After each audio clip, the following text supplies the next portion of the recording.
The aircraft left Tobolwa at 4:25 p.m. only to disappear from the radar 1 minute later at 4:26 p.m.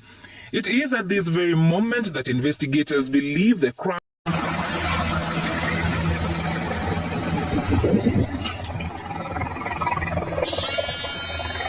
If you watch this video, it looks like a wrestling match between a machine and the heavens.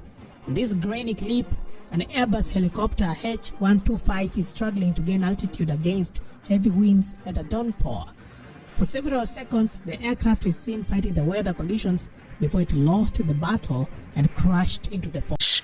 So wakati ilishuka chini, ikasimama. Then almost 3 minutes, kuna one of the passengers alikuwa ndani, akafungua windscreen kule nyuma na akatuuliza kwamba hii fog inaweza isha saa hii. So nikamjibu kwamba iwezi isha kwa wakati huu because bado kunaendelea kunyesha. So akauliza na tuko wapi? Nikawaambia kwamba mko Nandi North.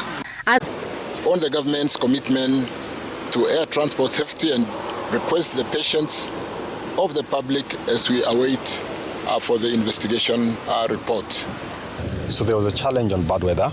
Yeah, so that is the preliminary report that we have. So any other additional information will be shared. Of course, we expect this to come from the Kenya Civil Aviation Authority because they have that responsibility to do that. According to